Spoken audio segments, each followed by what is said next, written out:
My name is Kenneth Barclay, and I'm originally from the state of Washington. Got very fortunately assigned to the 69th. My retired rank is lieutenant colonel. During the war, I ultimately became an A6, which was about as high as you could go at that time. I kind of grew up with a love of the military, if you will. During the early part of the war, they suspended drafting. And the only way you could get into the service to volunteer to be drafted. I didn't want to be in the Navy, so I volunteered to be drafted, and that's how I ended up in the Army. The first stop was the Hawaiian Islands. But we did an awful lot of training in Hawaii. And when I first joined the regiment, I came in as a replacement, and we went to a town on Oahu called Kailua.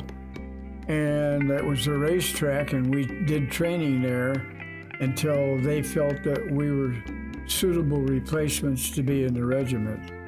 So that's how I actually got into the regiment. We were proud of our training, proud of our leaders, and we were selected to go to Makin Island. On November 20th, 1943, our first battle began. I think it was kind of unique. The convoy that we were in, we could look out on the right and see 2 aircraft carriers. On the left, we could see 2 aircraft carriers. The convoy was our regiment, and a part of the convoy was a Marine full division, which was going to Tarawa. So when we got close to Tarawa, we split off and went to Makin. The opening round was fought by the fighting 69th Regiment. The beach was rocky, the rockiest we would ever hit. We went up to what would be called jungle, although it was just in a small island. We entered on what would be the crutch, shoulder part of a crutch. And as we got up in there, 2 of our lieutenants were killed by snipers. So then we weren't able to retrieve the lieutenant's body right away. When we went back in and got him, they had bayoneted him from the crotch up to his neck. We moved in and found the enemy. The Japanese were from the regiment. Theoretically, they were all 6 feet tall. They'd been in the rape in Nanking and whatnot. Where the Japanese emplacement was, which would be in the center of that long crutch, was a little place where maybe they'd taken carts or vehicles, and it was a little round place where people could sit down or park or whatever. And the commander of the regiment came up, and his name was, I think, Conroy. And we told him, get down, sir. He didn't, and he took a shot right between the eyes. We had a guy named Wahoo McDaniel. They shot him in the helmet, but it went between the helmet and the helmet liner and went out and knocked the back of his head. It knocked him out, so we thought he was dead. In the battle itself, you're so busy doing things, you don't have time to be worried about what happened. And I can remember looking around a side of a rock and a bullet hitting right beside my face and putting chips of the rock into my cheek and whatnot, and, why did the Lord protect me that way? But he did, and I'm thankful, and I'm 95 today, so. Our objective was to cut the Coral Atoll in half. Being a very low-ranked individual at that time, I'm not sure I know what the overall plan was, but we were to take the island and I think sort of secure the flank for the Marine division that went into Tarawa. I brought this map of where the division went, and we went to, it doesn't show Okinawa, but ultimately we went to Okinawa. We landed, as I said, in the crutch part of the island of Makin, and we went up through here. The Japanese were formerly in there, and of course by the time we finished at Okinawa, of the original members of the regiment that went into Makin, there weren't many of us left. I was one of probably 10 survivors of the original group, but I was always very proud to have been a member of the regiment.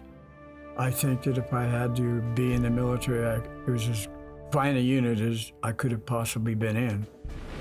With tanks leading the way, infantrymen following on foot, and engineers blasting pillboxes, we became an unbeatable team. The regiment did well, and we finished the fight on Makin in 8 or 10 days. We went through the whole island, and the Japanese did not really give up. After 3 days of battle, the report was flashed back, Makin taken. And I think our total casualties were somewhere around 1,000, of which a small number of them were killed, maybe 100, the rest were probably wounded. We found more than one enemy on Makin. There was the stifling heat. Generally, throughout the war in the Pacific, we had lots of heat casualties. We also had a problem getting water all the time. So initially, we would get a coconut and slice off the top of the coconut and drink coconut milk until we found out that was a laxative. So I remember different things. This was put out by the division commander. When we got to Okinawa, there was a big to-do between the Marines general who was in command in the Army, and the Marines, again, were gung-ho, straight-ahead kind of thing, and we were fire and maneuver. They didn't get along well, so they relieved our division commander, and it was kind of a stigma in a way, but it was just showing the difference between the Marines and the Army. I've always taken a lot of pride in going back to New York and being able to visit and see people that I had known during the war.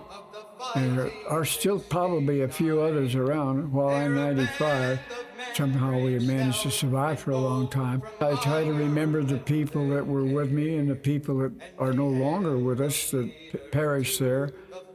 And if I'm able to have a drink, I drink a scotch and say a kind of a prayer or whatever you do. But again, one of the proud things of my whole life was being a member of this regiment. And I served in the Army. After the war, I got back in the military and I served 30 years. I always look back upon the early training and the experiences I had in the regiment and things that I did. I was a Green Beret for 18 years. I was a Thai linguist. I speak Thai. It's a one-year course that you have to study. I can climb mountains. I can ski and all these things. But everything that I ever did in the rest of my Army career really depended on the training and the experiences that I got in the regiment. And I'm very proud of it.